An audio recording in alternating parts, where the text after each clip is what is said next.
the Arrow. And I'm the Sparrow. And this is ValeViewSports.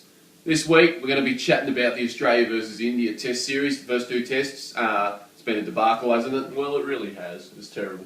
Not good, not good. We're also going to have a chat about the opening round of the F1. Very excited about that down in Melbourne. Very special segment this week. It's Condors Corner. It's Condors Corner on debut. And something, well, no disrespect to Condor, but equally special. It's the debut of Rusty Watch. Alright, so let's get cracking. The Border Gavaskar Trophy. 2 tests down, and Australia 2-0 down. Not good. It's been a debacle. Yeah, look, it's been a difficult campaign, put it that way. Nobody's got Delhi belly yet, at least, though. Yeah, well, that's true. That's true. You don't want to go over there and get... I'm not doing a 4th test in Delhi, so I'll probably be waiting for that. Warner out of the 4th test with Delhi belly, something like that. Oh, well, he hasn't been doing much anyway. Anyway, speaking of Delhi, let's go to Chennai, where the first test was. India won that one by 8 wickets. The first test, I think, was probably a little bit closer than 8 wicket winning, I guess, suggested. We made 380 in the first dig. Kalaki chipped in with a really, really good century, and Moses Enriquez with a solid 70 there. India responded, big total, 500, 572 in fact. Kohli, good century, 107, and then Dhoni with whirlwind 224, so they got a big lead there. We managed to scrape out 241 in the second innings. Enriquez again with the 81 not out, batting with the tail, and India got to that total of 50 really easily.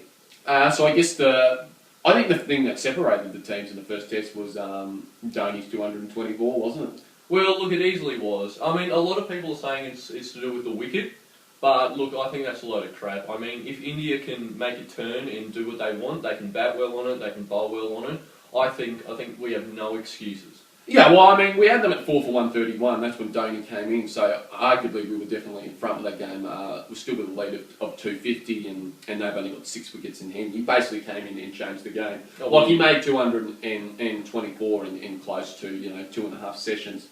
So he's really just turned the game on the head. I think Alan Border, when he was commentating, said it was one of the best innings he'd seen, particularly in recent times. So, that basically changed it. In terms of our performance with the bat, the top order, you wouldn't say they failed, but I mean, just too many people making a start. Your 20s and 30s not going on with it. The story of the top order's life in the past 12 months, isn't it?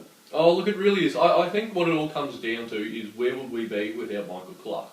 I mean, we can't just have one person, thank God he's the captain, well, we can't just have one person going out there, trying to lead, trying to set an example, going out doing his thing and nobody following him or taking a lead, or he can't even make a partnership with everybody because people just fall off him. I think we need at least a couple more batsmen that are consistent like Clarke. And I mean, Enriquez, I guess, a good debut for him with the 60-odd and the 80-odd. I mean, he batted really well. I doubted his selection, but he proved me wrong. Yeah. Our bowlers, James Pattinson, unbelievable on a deck that offered him absolutely nothing. Yeah, look, like the Indian pacemen didn't take a wicket in Chennai. All the spinners took wickets. Yes, they're average pace bowlers, but it just showed how much will get turned. James Pattinson got 6 wickets for the match, 5 for 96 in the first innings. He was our best bowler by far. Siddle tried his heart out, didn't bowl badly. No. I guess he just doesn't bowl as many threatening deliveries as Pattinson. Yeah, look, he's consistent. I mean, they're always in good places, but yeah, look, I think Pattinson easily bowled better. And Stark, I just don't think he really offered anything. I mean, I think he was the right selection, but he kept going around the wicket. I don't know why. Like his natural angle, he should be bowling over the wicket, straight over the right-hander, but. Anyway, it's his own choice. The big story out of the first test was obviously Nathan Lyon being dropped afterwards. Lyon picked up figures of 4 for 244 for the match as a whole. 4 wickets in the first innings. Sorry, 3 wickets in the first innings and 1 in the second. Alright, so Nathan Lyon getting dropped, I didn't agree with it. Number 1, because I didn't think he bowled that badly. I thought it was very harsh. And number 2, I think Xavier Doherty is not only a muppet, he's a terrible bowler. So, I mean, you take 4 wickets, probably wasn't ideal, and he did get smacked around, but all the bowlers got smacked around when Dhoni came in. Lyon bowled some really good deliveries. The delivery knocked Tendulkar off, which was an absolute beauty. It was a gem. And I mean, yeah, look, it's his first test in India.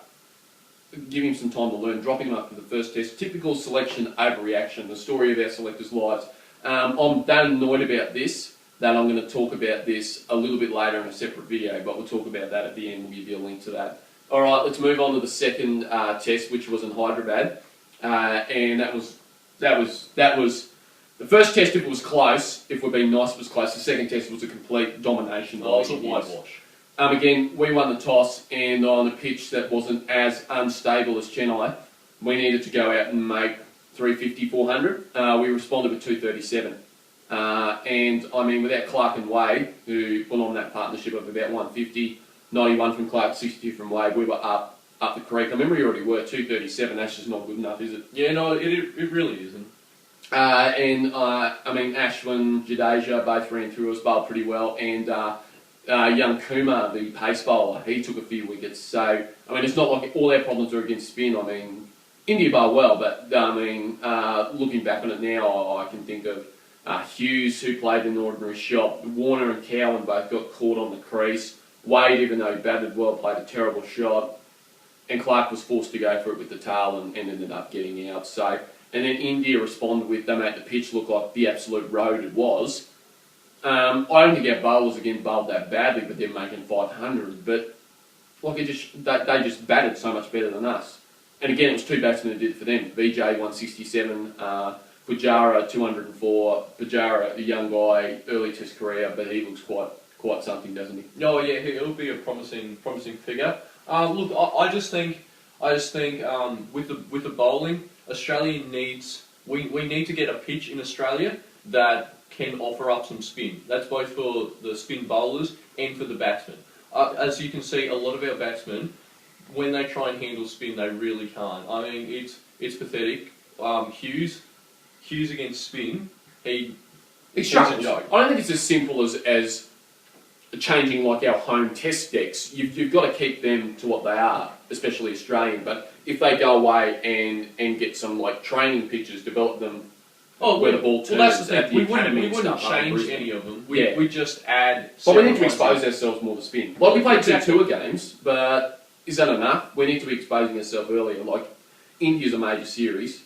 It's probably our second or third biggest series that we play. We've got to be better prepared for it than this.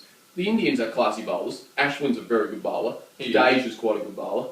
Harbhajan's past it. I mean, great bowler in his day, but we look terrible against them. The only person who looks confident against spin is Clark. Our bowlers, when they made the 500, as I said, I didn't think they bowled that badly. Enriquez didn't look like taking a wicket, but kept it tight, bowled with an economy rate of 2 and over. Pattinson bowled very well again, took 2 wickets.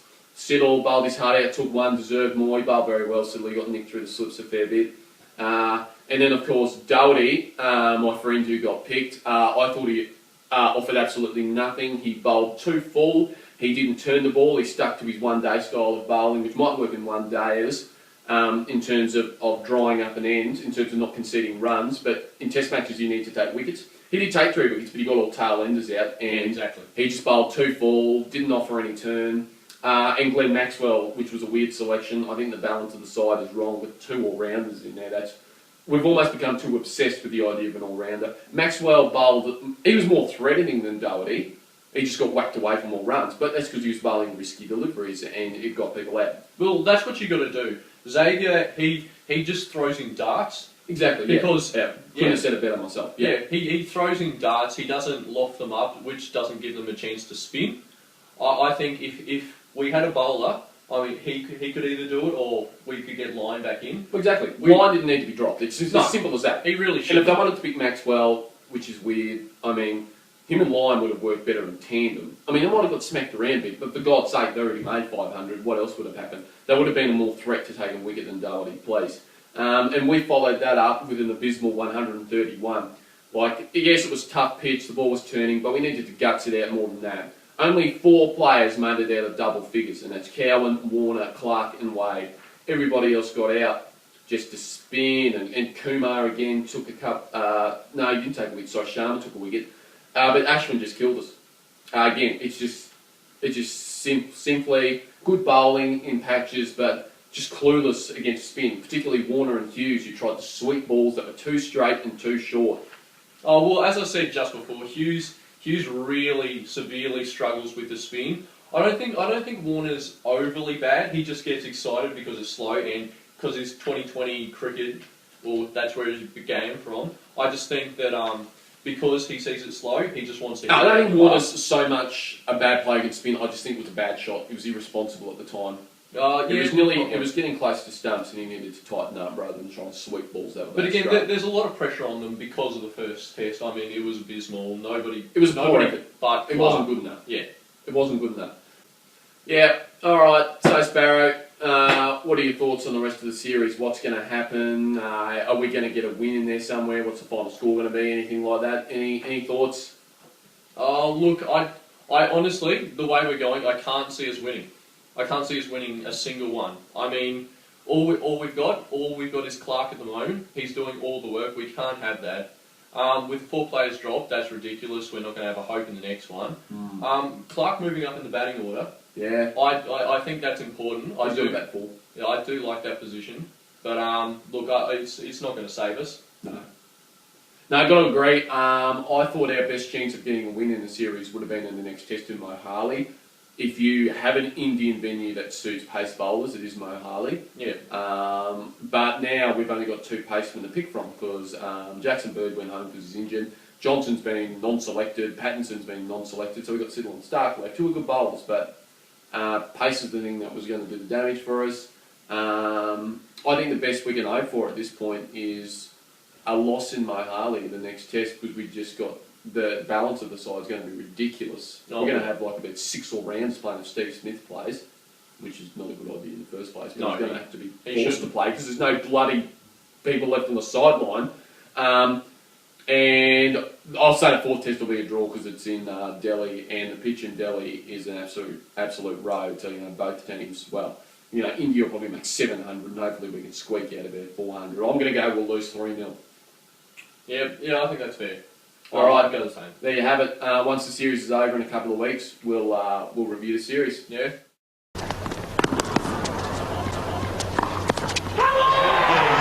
Now it is time for a segment we're both very excited about. It's a very special segment. It's the first edition of Rusty Watch.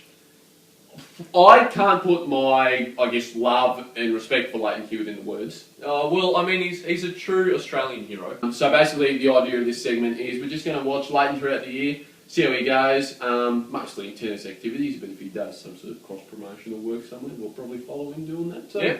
I just love the bloke that much. So this week, Leighton was in Indian Wells, out in the Californian desert, the first 1,000 tournament, ATP Masters 1,000 event. So a big event there, a lot of points on offer. He was hoping to do well. Got a cosy-ish draw in the fact that he didn't draw a seeded player in the first round. He played Lucas Rosal. Lucas Rosal, famous, has been the man who knocked Nadal out of Wimbledon last year. Yeah. It's obviously a dangerous opponent. Hardcourt's probably not Lucas's best surface as opposed to Leighton, who's a very strong hardcourt player. And Leighton got the job done in 3 sets. So, I mean, a good player to beat. Well, a good way to work exactly. Yeah. Rosal can be dangerous, as has been proven. And then second round, you get to play Johnny Isner on home turf, a night match in the main stadium. John Isner, he hasn't been in the best of form this year, nowhere near as strong as he was last year. But he's always dangerous. Always a dangerous player with that serve. Good grief. With that serve, he can beat anyone on any given day when he's firing. But Leighton has always been a very strong returner, and he got the job done in 3 sets. Just got a couple of breaks. Leighton, actually, in that match, even though Isner's got the big serve, Leighton actually didn't get broken in that match. So a huge confidence booster and a big win over a player like Isner, a top 15 player. That's got to give him some confidence. I mean, throughout the year to show that he can still beat guys, particularly with big serves. Oh, it was surely, yeah. Well, his defensive game is amazing. Yeah, especially against the Isner serve. I mean, that's utterly amazing. I'd say he's probably the best returner, arguably, along with Djokovic and Nadal. Yeah, well, I'd go Djokovic Murray, but that's a different argument. Yeah, I mean, Leighton's return's always been very strong, takes the ball early, and obviously when Isner isn't landing a lot of aces, that'll unsettle him. So Leighton got the job done. Went into the third round where he had to play Stan the man, Stan Wawrinka. Absolutely delicious backhand, dangerous Swiss player, good friends with Roger, so he obviously knows how to play tennis, but to his credit, Stan's a great player. He nearly beat Djokovic at the Australian Open this year.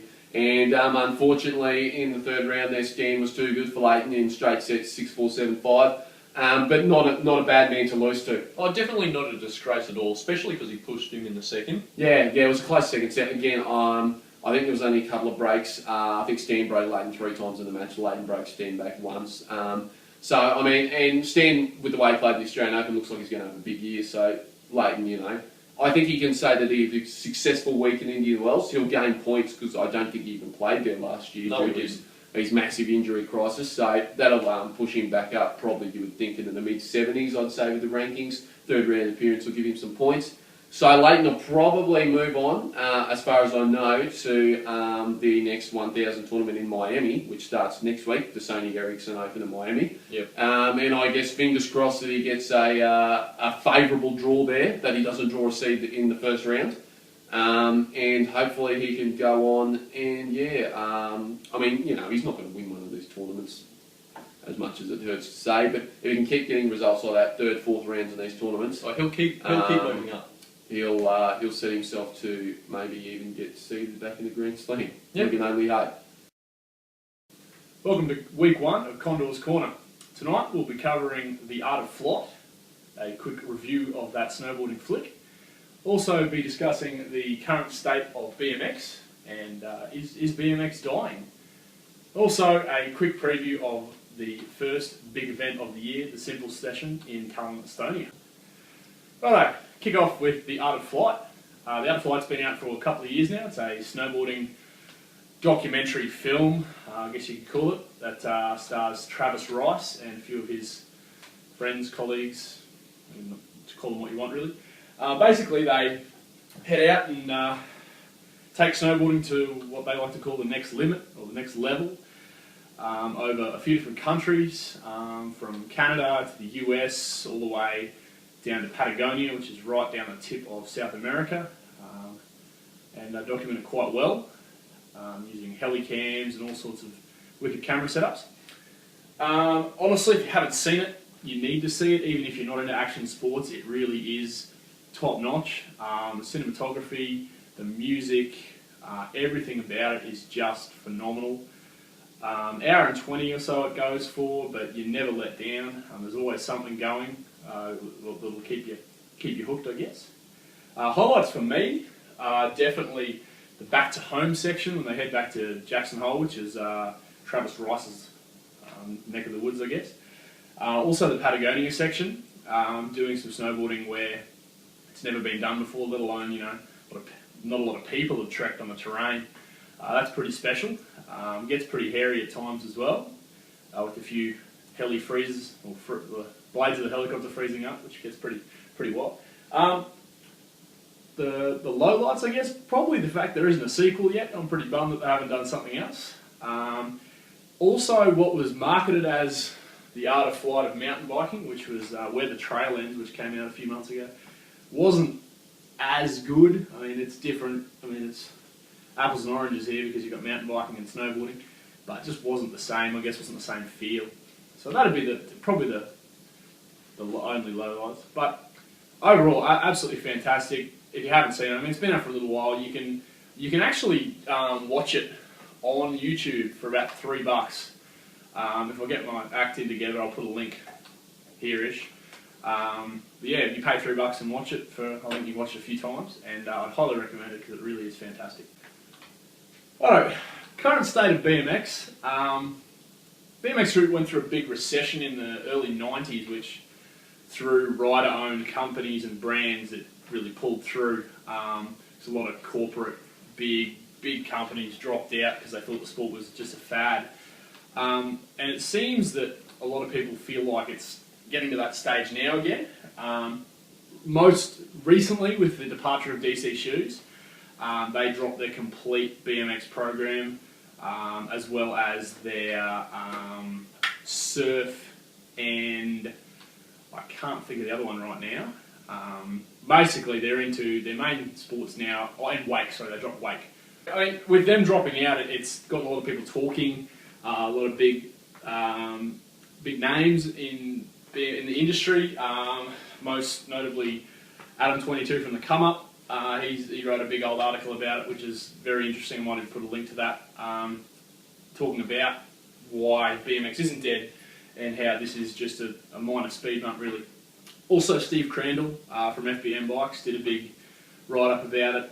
He's a little more to the point than Adams was, basically coming through and saying, if you want BMX to stay alive, support the rider-owned companies and brands, because there are a lot of big companies in BMX who are just subdivisions of things. For example, DC got bought by Quicksilver. They're all about, as running a business goes, you're about making money and that sort of thing. It seems that their BMX program wasn't doing enough for them. Honestly, and also Crandall was talking about the fact that some of the best skate brands are solely skate brands. So, like Creature, I'm not great with my skate brands, but big brands like that, or even Enjoy and people like that, are solely skate. They don't do anything else. Whereas we have a lot of brands in BMX who, do a bit of everything. Which, you might have a guy from wakeboarding buying a pair of DC shoes, for example, and that's not really supporting the BMX scene. Whereas if you support brands like Orchid or Low Tech or guys who just do BMX, definitely going to see improvements in the industry. Mainly just to support the industry, and if we keep doing that, we'll get through it like we did in the 90s. Not that I was around then, but I think if we continue to do that, we'll have a thriving sport still. Right, now to the first major event of the year, the Simple Session. I've been running, I think it's its 13th year now. Big event over in one of the Baltic states, Estonia. Massive skate and BMX event. It seems to be the event to show off all your tricks. I mean, obviously, in the States, the winter is the off season, so a lot of riders will come to Australia and sort of fart around down here, and skaters will stick to the indoor parks. So it's a big event for that. It's also regarded as a pretty wild sort of competition, so there's always pretty crazy antics going on. It'll be a big chance to see what everyone's been working on, all the big competition riders. They'll have something for us, I'm sure. Some pretty interesting tricks we probably haven't seen before. I'll probably have a review of that in a couple of weeks. So this has been Condors Corner for, I guess, the first week of it, and we'll see you soon. Alright, here we go. The F1 season's about to start. I'm very excited. The Australian Grand Prix down at beautiful Albert Park. You excited, Sparrow? I am. I love Australia. I love that it starts here. It'll be a good season. It'll be a bloody good season. I can't wait. So, firstly, I guess to just get a bit of background going, let's see if there's any. We'll discuss the driving moves. I mean, the big one obviously is Lewis Hamilton. He's gone from McLaren to Mercedes, joined Nico Rosberg. I don't think Keke will be there, Nico's dad. If there was a 10, Keke might jump in with young Nico. And then Sergio Perez has obviously gone from Sauber into McLaren. Oh, look, that's a good move. Yeah. I love that. Hulkenberg's gone from Force India to Sauber. And Sauber's promoted Gutierrez into their main seats. There's so many raps on young Gutierrez. They think he is going to be something else, so it's his first main drive this season. Adrian Sutil comes back after 2 years out. He will drive at Force India with Paul di Resta. Who else is there? At Williams, Bruno Senna goes out. Bottas comes into the team. And then you've got Van der Gaard coming in at Caterham. And new drivers for Marussia with Bianch and the Brit Max Chilton. There's good raps on him as well, but let's be honest, you don't really need to worry about Marussia. I think they'll struggle as per usual. Yeah, that's true. All right, so Albert Park. I mean, it's an interesting track. It offers. There's no massive straights. I guess there's long sweeping corners. That's the main feature of Albert Park. Yeah. There's no really tight chicane section either. It's sort of a long sweeping classical track, I'd like to think. And I think with that, it's going to suit Red Bull to a T. Red Bull don't do well on tracks with a massive straight, because obviously they don't have that straight line speed. Yeah. But you don't really need a lot of straight line speed to be successful at Albert Park, and Red Bull have always done well. All right, Sparrow, time for some predictions for the Grand Prix down there in Melbourne. So give us your thoughts. Well, look, as per usual, I think it'll be Red Bull and McLaren. They'll be rounding out the top. Hopefully Mark Webber, he'll be able to do it in his home country. And yeah. That'd be great if Webber could. I would love to see him do it. Realistically, I think he'll finish about 4th or 5th. Hopefully Dan Ricciardo can get in the top 10. Yeah. I think he can. In qualifying, I think it'll be a Red Bull front row lockout. That's pretty easy Pretty to much say. it, Yeah, and I think Jenson Button will win the race. He's got a very good record in Melbourne. Looking forward to watching it, and we'll wrap it up next week. Well, that's it for week 2 of ValeViewSports, Sparrow. It's been a good show. Next week we'll cover the AFL. We'll do our AFL season predictions. Should be fun putting the ladder together. Yeah. And we'll do a wrap up of the Grand Prix in Melbourne, and we'll look forward to round 2 of Formula 1 in Malaysia, which is coming up the following weekend. So we'll do a bit of a preview for that. Maybe Rusty will come back as well and Rusty watch. Let's hope so. You never know. I hope we don't have to do it till the week after. That means he's gone right through the tournament. Oh. Fingers crossed. But until then, guys, keep the ice in the freezer.